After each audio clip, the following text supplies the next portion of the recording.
Hello, it's Tricia Ong from Mintrix Virtual Assistants. Just about to be on the Online Prosperity Show, so stay tuned. Today we'll be having a deep dive into how a virtual assistant could help you in your small business in Australia.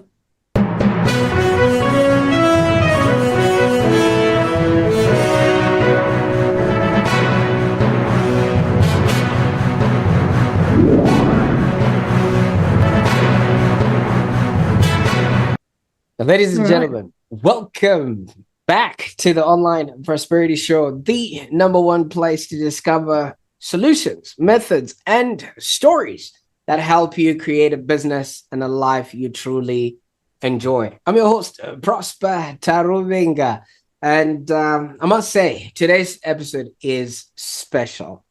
Why? Because we're catching up with not only a familiar face, but hey, somebody who's become a friend. And not only did she promise Melbourne that she'd only be here for a year, but that year turned into 8 years now, and she's still here. And I think it's proof that even though the weather in Melbourne is unpredictable, the coffee has powers strong enough to trap anyone here. Now, Tricia, welcome back to the show. Wow, thank you so much, Prosper. What an introduction. I don't think anyone has ever introduced me with such grace and passion before. I think you know maybe even more about me than I do know about myself. So, wow, thank you so much for having me on the show again in twice in 1 year. I think do you have a record on your show? So far, I think you are really getting there. I think I'm trying to keep up with you. You've done 2 barbecues in a space of 6 months as well. You know what I mean? So that level of consistency is something to be remarked about. So we can't keep up with you. So 1 barbecue equals 1 invite to the show. Understood. Absolutely. You know, as we know, give us gain, you give, and then people would triple, stumble, and fall trying to reciprocate what you have done. Now, for those that are just joining us, you can tell by the banter that, Tricia has been around the traps for quite a while, and we go long back. And she is the business owner behind the newly minted Mintrix virtual assistants. Before, I was going to say business advisory, but no, we've got a whole new baby in the works. So I can't wait to hear what this is all about and what she's been cooking up. And Tricia's here to talk about the very pain that so many business owners feel. And you would acknowledge that a lot of us are drowning in admin. We're getting lost in the details and don't actually have enough time to actually grow the business. And as she was jokingly saying earlier on, nobody wants to create for themselves a second business. And that's the problem that she is here to solve. And her mission is just to give owners back their time, their freedom, and above all, their sanity. One of the things that we all crave. Nobody gets started in business to be dealing and tinkering with technology, with stuff, and everything else that comes along with it. But hey, here we are. So I encourage you to stick around as we explore, obviously, her past, her current work, and the invisible lessons from her journey that could actually be the key to your next big breakthrough. And I actually promise you, you're going to walk away from this episode seeing your time and your business in a whole new light. Now, Tricia, I could go on and talk about things I'm not even qualified to talk about. First of all, congratulations. Your new business. Tell us, how's it been? Has the new car smell sort of left the building, or are you still excited about the new venture that you've gotten on yourself into? Well, and secondary introduction was just as good as the first. So thank you so much again, for such kind words. This is a new venture for us, and the new car smell, as you've so eloquently put, is still very much in the building. I think I'll start from how I started the business journey of Mintrix Virtual Assistant. So over the last 5 years, we've been helping small business owners with strategy and growth. So that's me working one-on-one with different business owners to be able to overcome challenges in their business. Now, that could be a profitability issue, or that could be an operation system issue, human resources, you name it. If a small business owner had a challenge, we were right in the thick of it, helping them overcome that. And what that actually looked like in practice was me catching up with clients, whether it was weekly, fortnightly, or monthly, to be able to work out, okay, what's working at the moment, what's not working at the moment, what actions can we implement together to be able to overcome this. And over the years, we had virtual assistants ourselves in the Mintrix business. And I had clients come to me like, hey, how'd you do it? I want a virtual assistant too. Oh, did your virtual assistant send me an invoice? Yeah, I received it. Oh, that was your virtual assistant. So over time, those conversations translated into, can you help me find a virtual assistant? And we used to refer to third-party agencies until one day I was just like, the interest is very strong at the moment. And we were going direct ourselves last year to hire virtual assistants from the Philippines. And after some couple of months of heavy research, we decided to go into the market with a particular model where we have an ethical approach to it, so that the business owner knows exactly what they are paying the virtual assistant, and there's not a large agency markup that gets hidden in that cost. I like how you are actually solving a problem by expressing your own problem that you were having. But in the marketplace, obviously everybody talks about a VA and, having people like that. What makes Mintrix virtual assistants different? Yeah, so a couple of reasons. One particular area is our relationship with our clients. So, and our relationship with our virtual assistants as well. So 3 months ago, I went to the Philippines, and I had 6 of my virtual assistants that we were working with all together in a room over 3 days to be able to learn how we work well together, our communication styles. The learning and development that happened over that 3-day conference was actually remarkable, in the sense that I could see with my own eyes the learnings that my team were applying constantly. Each hour, each day we were together, we were making such great improvements. So last week, as you know, but for the viewers, 2 of my team members spent 2.5 weeks in Melbourne. They came in on a business visa. They spent 2.5 full weeks with me, following me around to go see our clients in person. And what that allows us to do is build that relationship with the clients, so that when the clients have an issue or a challenge that they're trying to overcome, like my virtual assistants, the real people. AI has a place in the future business world. However, virtual assistants are real humans doing real work for our clients. So number one, our difference is relationship, and the relationships with our VAs and the relationship we have with clients.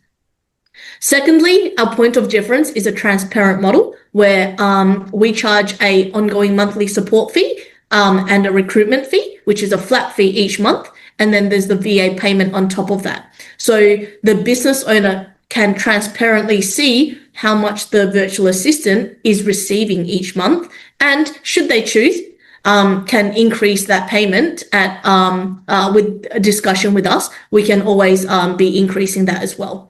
So in traditional virtual assistant companies, or BPO, which is more call center types, you pay the agency one number, call it $2,000 to $3,000 and per month. And then the virtual assistant might only receive $600 to $700 of that. The rest of that is profit for the business and the cost of running that entity, whether it's in the Philippines, the entity in Australia, and the sales support staff, business development staff in Australia as well. So that's not to say that,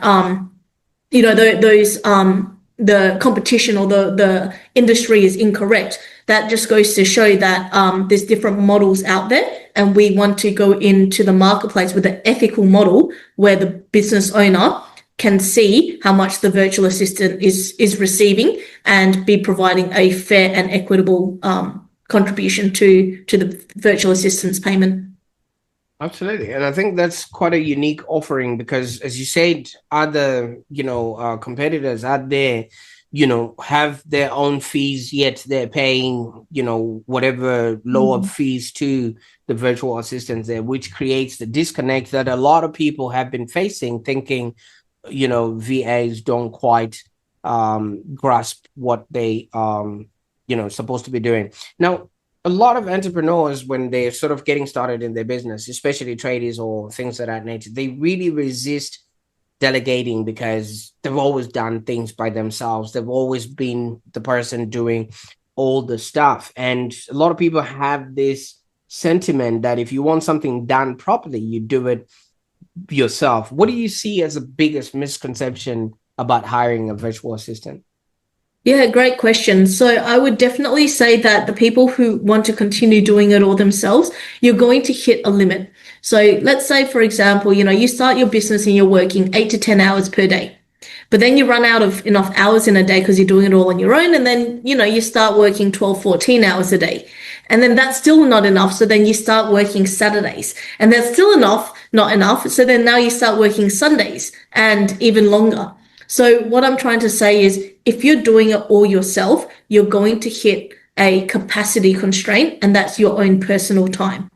And if you don't hit that capacity constraint, well, think about what else could you be doing in your business, but instead you're doing emails, you're doing filing, you're renaming documents, you're doing your own social media engagement, so on and so forth. So if you're doing all these low value tasks, those are all things that you can delegate to a virtual assistant or artificial intelligence to help you overcome the, I guess, role of doing it all on your own. Because with the right training and the right systems and processes in place, someone else should do that for you. And if they can't do it as fast as you, think about if someone spent 3 hours doing a task that you could do in an hour. Yes, you would get efficiency because you're doing it yourself. But at the end of the day, you've actually lost an hour.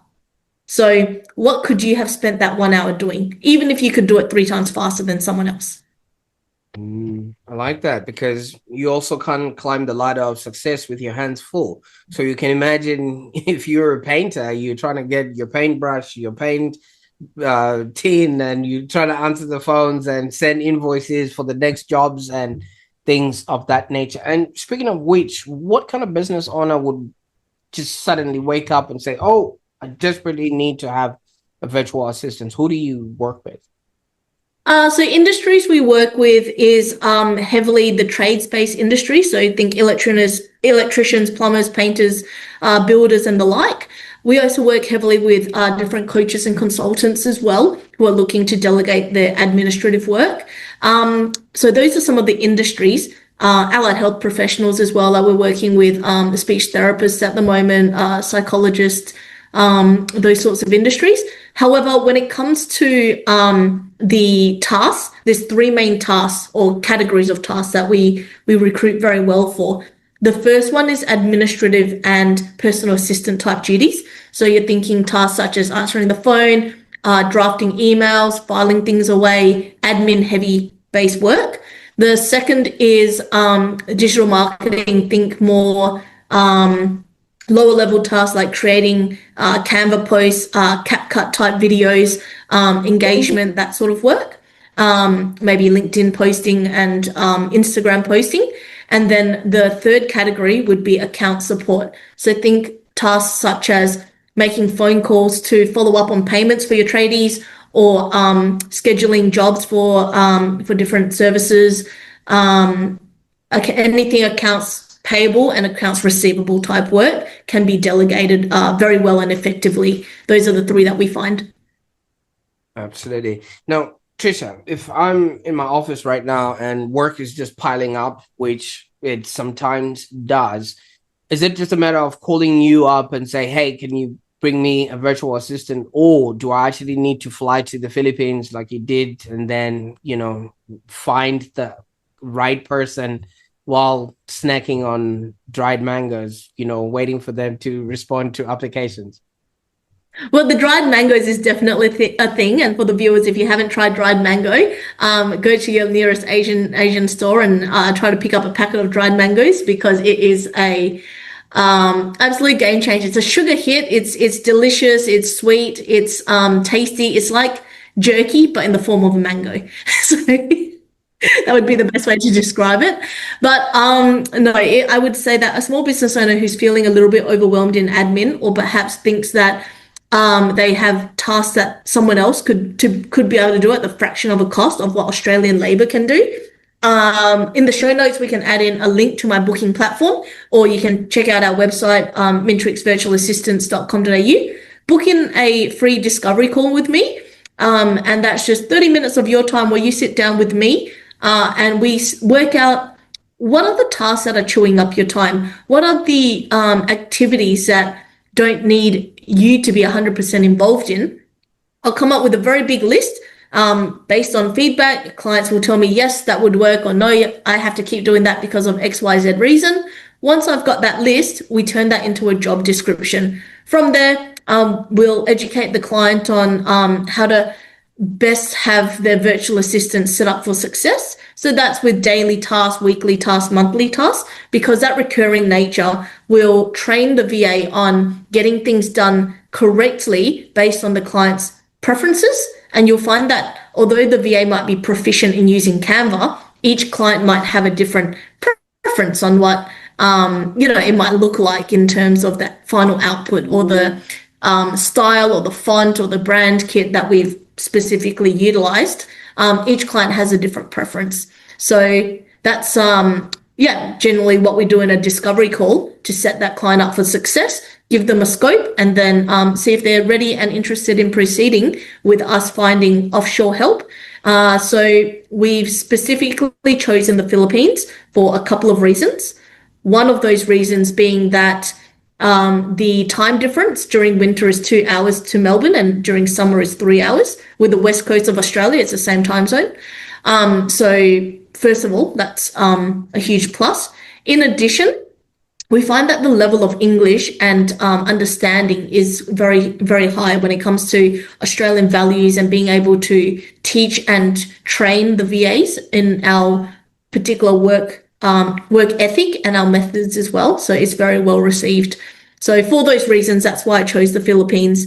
And in terms of the ongoing nature of the work that we do, generally, not always, but generally, we'll always try to get a client to be working full-time with the virtual assistant to be able to go through that onboarding and learning process together.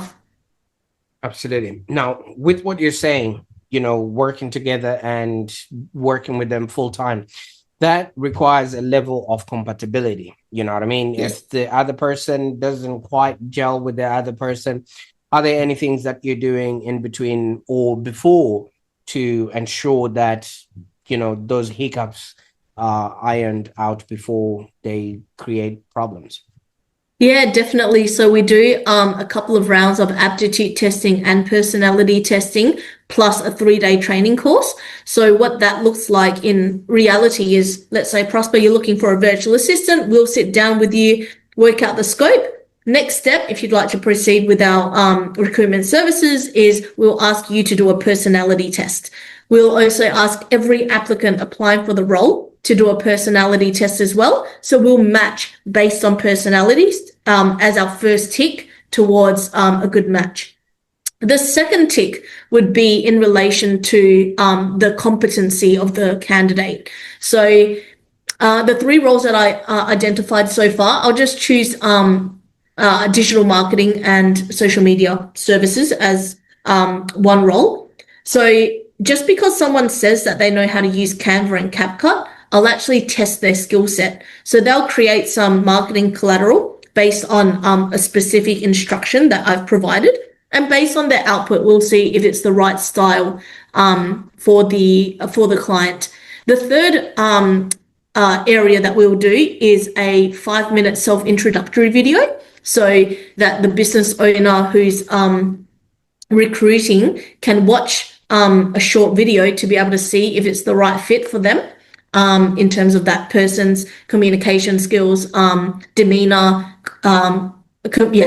conversation style, communication, and so on and so forth.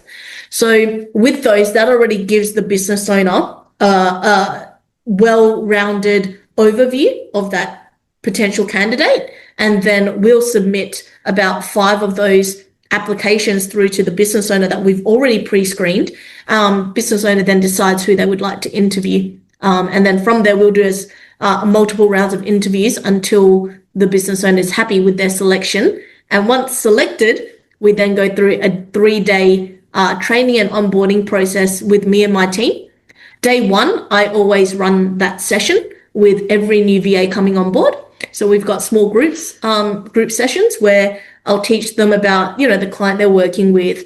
We'll jump on Google Maps and have a look at, where's your client located, what it looks like to be in Australia. If they're working for a tradie, we might look at the industrial area of Thomastown, for example. If we're looking for a professional service company based in the CBD, I'll do a fly-in on what Melbourne CBD looks like and explain to them what it's like to, I guess, live in Australia, work with Australian clients, and teach them about the business etiquette as well as our culture and most importantly, the slang.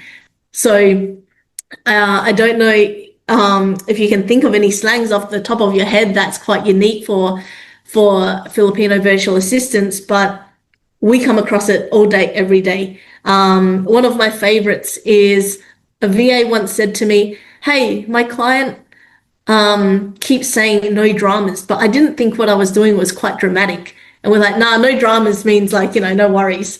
And he thought he was just being really dramatic. Or another one of my favorites is I told one of my VAs, "Hey, you don't need to reinvent the wheel on this one, just copy that process that I've already done."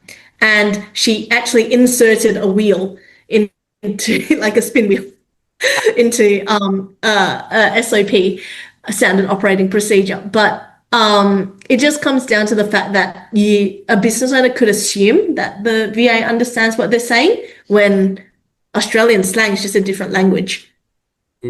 Absolutely. I remember you were talking about Sparky and thongs and things of that nature, It does mean certain things in other languages. Now, what's the sort of timeline that a business owner can actually expect for a VA to take? I mean, obviously, there's that whole onboarding, making sure everything is okay. And the business owner should also, just so you can set expectations, because some people automatically expect people to, land on their feet like a cat. Yeah, so our recruitment process takes about 4 to 6 weeks. The fastest I can shave off is probably 1 to 2 weeks if we've already got people in the pool. But if it's for like a brand new role that we don't have people in a candidate pool for, you're looking at a minimum 4 to 6 weeks to place that candidate. So, for example, the job advert goes up. We've got to wait at least 1 to 2 weeks to start getting the first couple of hundred applicants. We then have to aptitude test them, loon test them, personality test them. By that time, you're at week 3 or 4. And then the client then selects who they want to interview. Should they select someone in the first batch, they then go forwards into my 3-day training. By then, you're looking at least 4 to 6 weeks for them to start with the client. We do a 3-month replacement guarantee. So what that means, if it doesn't work out with the virtual assistant, we'll do a free replacement. So obviously, it's in our best interest to make sure that the clients are always, selecting the right VA candidate to have that good match. But at the same time, if it's not the right match, we just, we're able to offboard them and be able to find a replacement. Aside from the 3-month guarantee, we also have a look at how we can enhance what the virtual assistant's tasked to do. So each week in the first 12 weeks, we do a weekly check-in.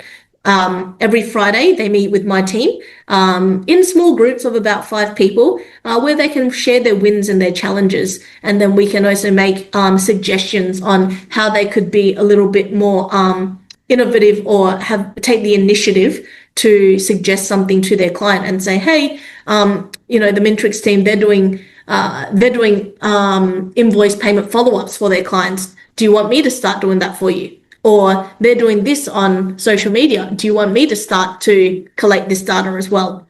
Those are the sorts of things that we can value add and to have a good working relationship together to make sure it works out well for both parties. So what I'm hearing is after the 4 to 6 weeks, when the team member has been onboarded, you're also with the team member throughout, just to make sure they're not feeling lonely and they've got all the equipment that they need, because it might get a bit tiresome. Maybe they don't quite have the relationship with the business owner, even though they're doing work, but the business owner might actually be super busy. Yeah, like I said before, our business is built on relationships. So we have team leaders in our group, and each team leader has their huddle of 5 at the moment. And every Friday they do those check-ins.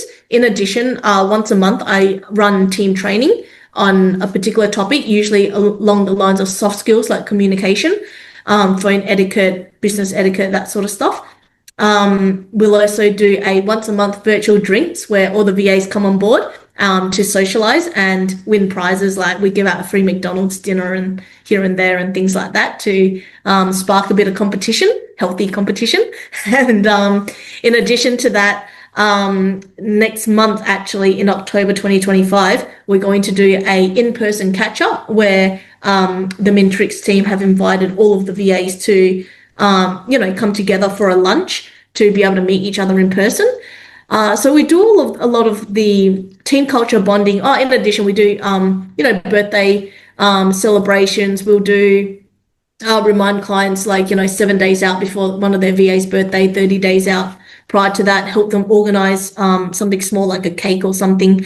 We also send like a welcome gift pack. So there's a whole lot that we do for team culture, and so that the virtual assistant doesn't feel like, hey, we've just placed them with a client and see you later, goodbye.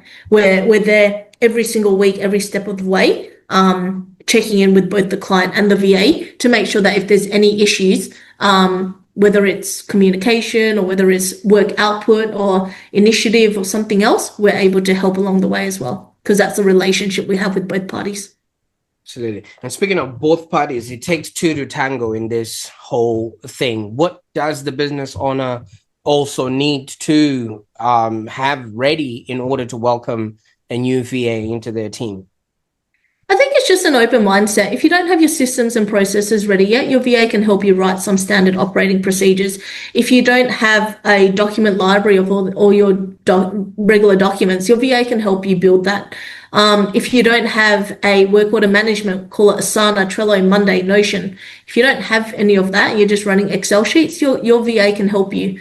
So I think there's not so much a readiness stage. It's I believe that every business owner in Australia should have a virtual assistant, and we want to bring that into reality by having a low cost option where business owners, it doesn't stop at one virtual assistant. A lot of our clients have 2, 3, 4 virtual assistants now with us because of the scalability of doing business with a virtual assistant.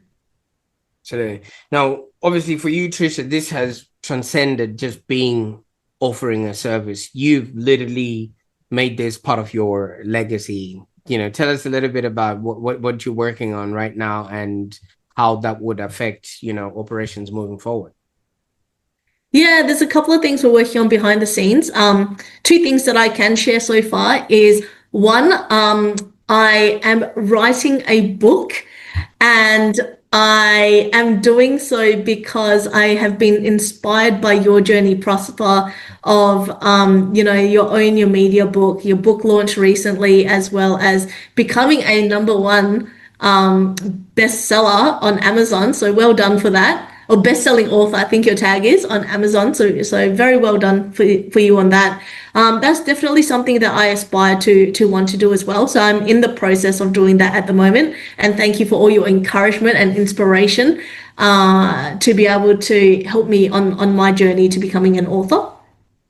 One of the things you said to me really resonated, and that was,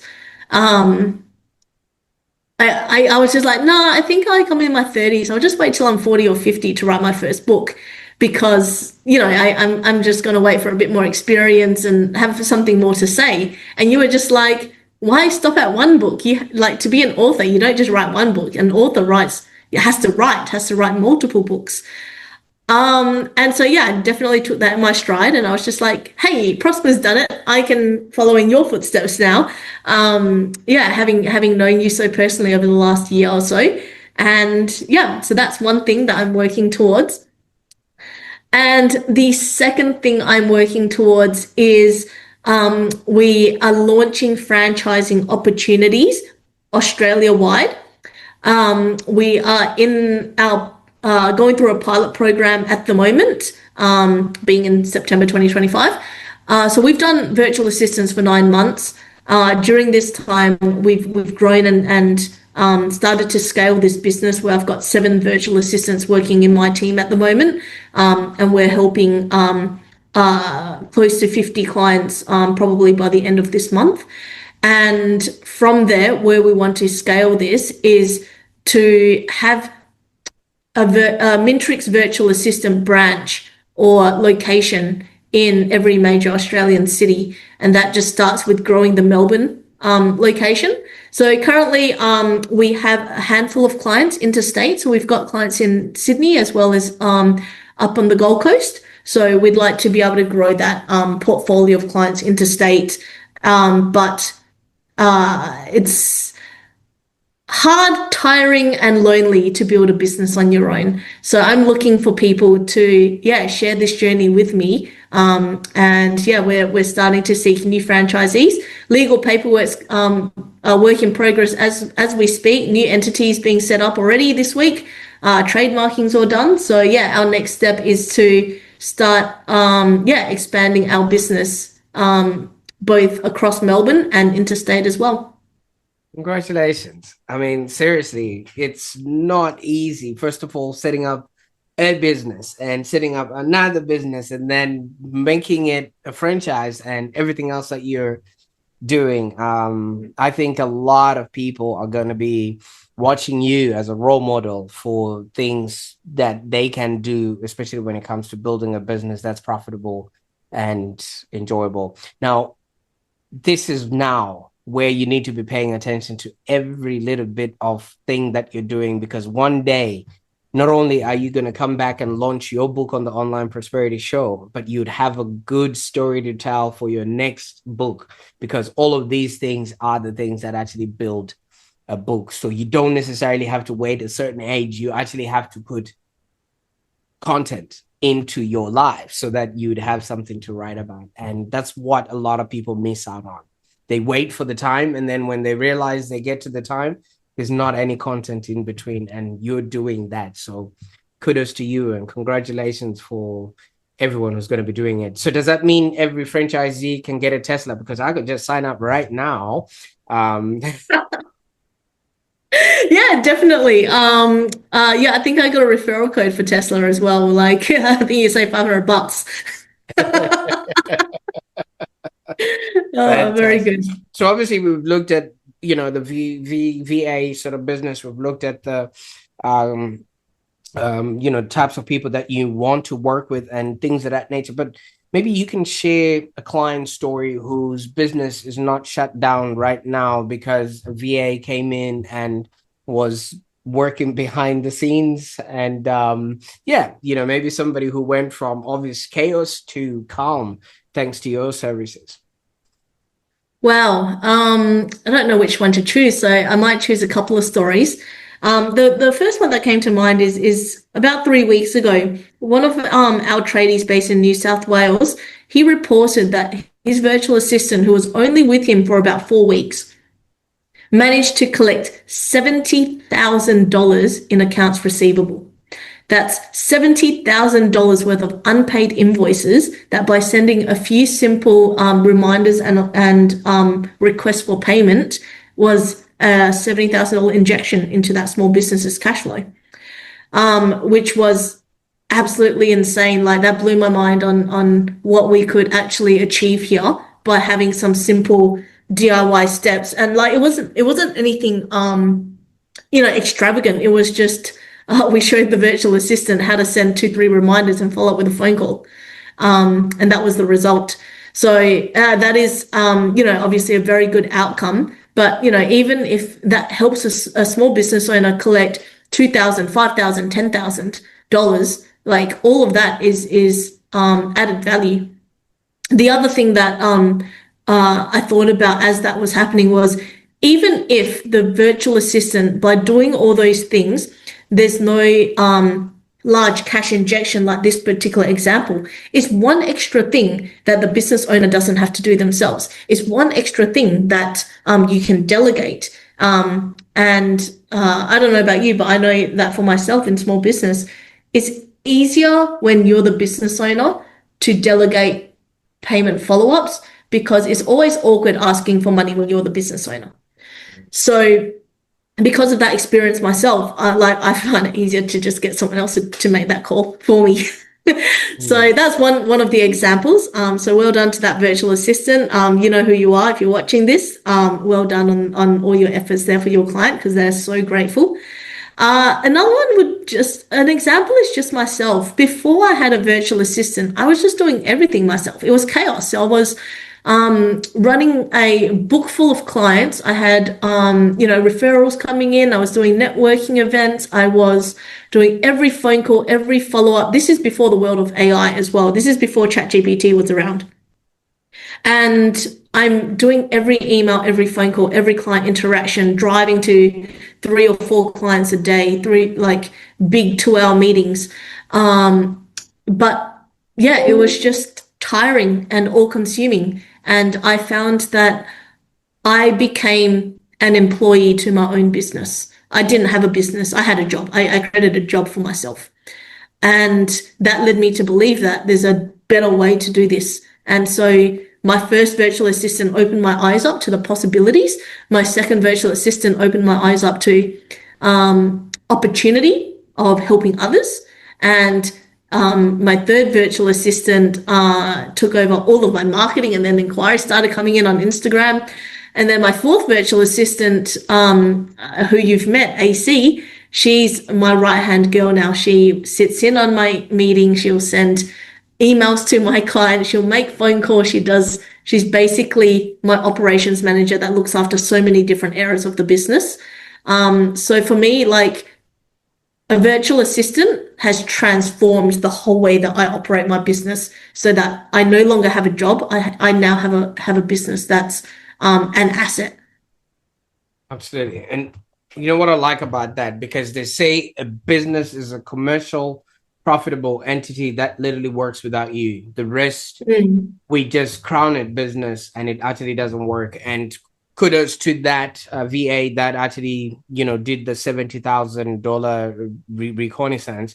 First of all, you're absolutely right. It's very difficult to follow up on people, especially if you closed that sale. And then second of all, that's the reason why a lot of people go out of business, because they have so much of that money they could be using to invest back into their business, but they can't follow up on it. And obviously it now sort of kills their business. But what I'm excited about here is, I thought AC was your first VA because you guys are like, peas in a pod.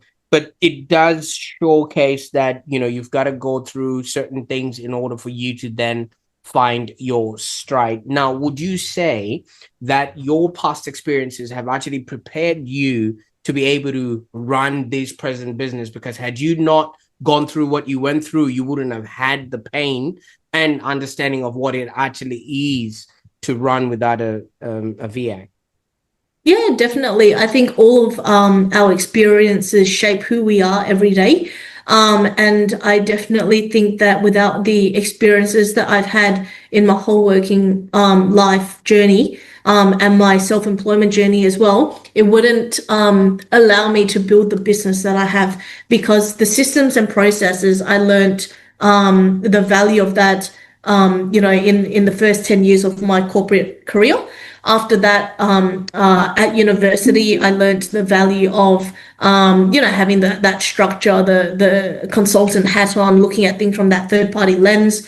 And then more recently, as we trial and error different things for the virtual assistants. For example, one of my team members, who is now one of the senior leaders in my team, I first recruited her to do a different role a work order management, Excel sheets, and supplier follow-ups and a few other things. That was the main role that I actually originally recruited her for. And then when I found out that she had interests in different things, I was then able to transition her into a different aspect of the business and see her thrive.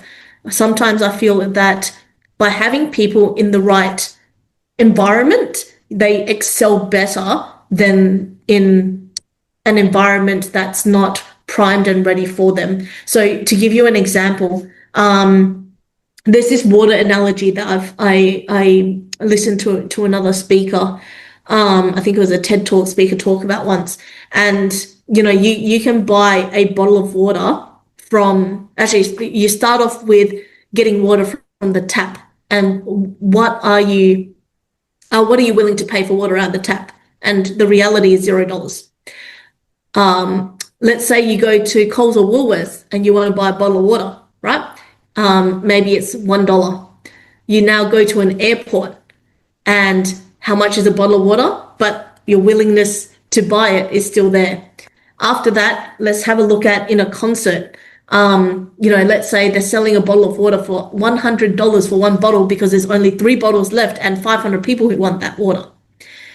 What is your willingness to pay in a particular situation? So how I see that is, people as individuals, you haven't found the environment that someone can see that value in, or you haven't found your value in a particular environment. So keep searching until you find that value, that you can add value to one of your clients' businesses and to be able to thrive in that environment. Hopefully that made sense in a roundabout way. But basically for me, it's when I take people on in my team, yes, I take them on for a particular role, but if I see their interests and their personality is suited to something else, we'll pivot and maybe merge them in with other roles, upskill, so that we can utilize the best of their experiences and value.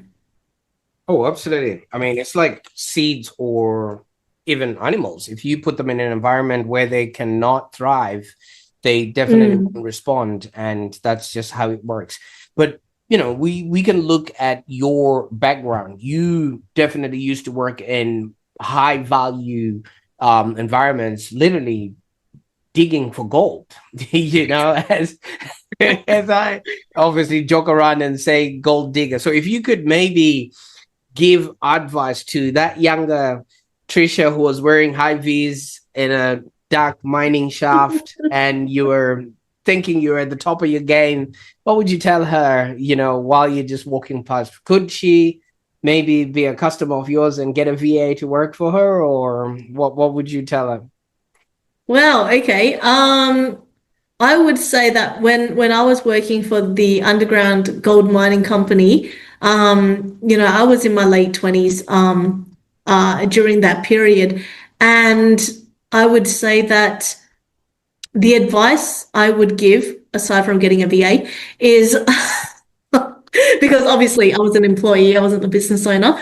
I would definitely say that the advice is keep learning. So whether that is by reading books, whether that is by talking to people, whether that is watching TED Talks on YouTube, whatever your learning platform is, continue learning, because as you learn and grow, that's where you can start to see more opportunity, and to take each and every opportunity, which is something that I definitely abide by. Like, franchising the business is a big, scary thing. There's so many unknowns. There's so many risks involved, opportunities for failure. But if you only focus on the negatives, that's all you'll see. So what you need to do instead is embrace each challenge as a speed hump. Some speed humps are bumps in the road, are bigger than others. Some are really big potholes, but you just gotta keep going and ride the bumps to be able to embrace the challenges that each new day brings.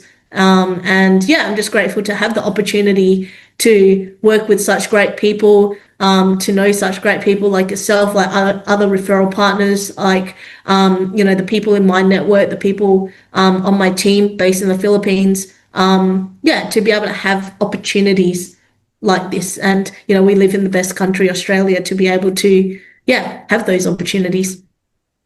Great stuff. Now, Tricia, you and I could go on and, keep talking and really, really try and solve all the world problems. But, in the interest of, keeping this nice and neat, is there anything else you wanted to let people know, especially those that are umming and ahhing about hiring a VA? And I know when I arrived in Australia, Tricia, everybody has this saying, "Oh, she'll be all right, mate," and then they just keep going. Yet, they are actually burning on both ends of, whatever proverbial candle they might have, and show us where people can get in touch with you and find out more information about getting themselves virtual assistant.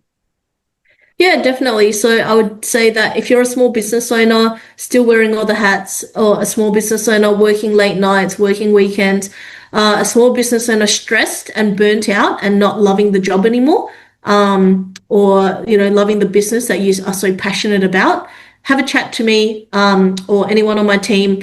You can find a link in the show notes, or mintrixvirtualassistance.com.au. Book in a 30-minute free strategy call with us. We'll sit and we'll listen to your current challenges in business to see how, a virtual assistant could potentially help you in some of those challenges, and help you build a long-lasting, sustainable business that you can enjoy and can provide the life that you seek as well. So if someone's on the fence, have a think about what life could potentially look like if you weren't working so many hours, if you weren't so stressed out about work. What would your life, what would your family, what would your career look like if you just had some extra support? Absolutely. Now, obviously, Tricia, I've been talking to you, but this message is directed to AC. AC, please book Tricia in for the next upcoming podcast episode, because after the book is launched, we are definitely going to need to talk about that. And now, Tricia, I can't thank you enough for, the time that you took today. I mean, your life story and your experience and everything else that you're putting together, you're literally writing a book as we go. And I hope some of us can be able to keep up with flipping the pages. I'm literally running out of, my tongue is dry, just going through all the pages. Just, oh my God, that's her again. Is that, so thank you so much. And just keep blazing the trail and doing what you're doing, because some people might not realize, but you are literally making the world a better place. Because if you can create employment for people that are on the other end of the world, and also sanity for people that are on the other end of the world, you're doing God's work. So keep doing what you're doing.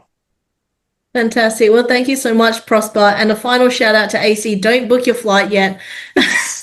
She's probably like, oh, when can I come to Australia again? I got a shout out from Prosper. So yeah. So no, definitely thank you so much for having me on your show. Thank you for your hospitality when Christine and AC were visiting Melbourne. They had absolutely so much fun at the Own Your Media book launch. They had so much fun dancing with you. We danced just for the fun of it, not for the TikTok algorithm, but because we genuinely enjoy seeing what you're building as well. So thank you so much. Absolutely. Well, I can't wait to see them once again. Maybe it's my turn to take a trip to the Philippines. So yes, let's go. Pack your suitcase.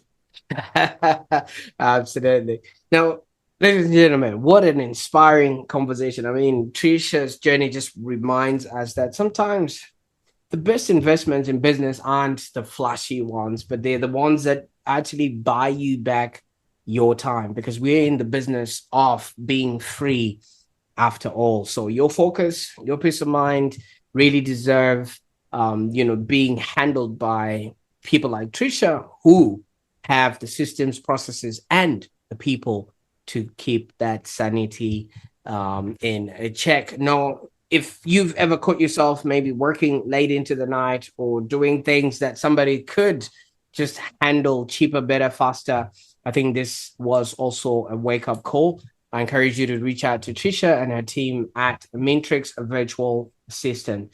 And before you go, I want you to do me a favor. Share this episode with a business owner who has been buried under admin. I think you would have done them a really big favor. All right. Just share this video with them.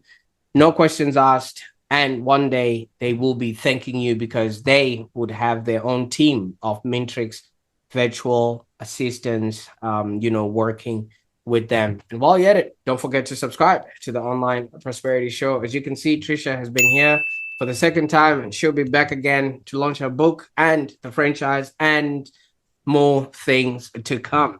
So this is the place where we dive into fresh ideas that can actually help you live a happier and more fulfilled life. Until next time, just want to encourage you to stop wearing those many hats in your business. Your time is priceless. Invest where it matters the most. Bye for now.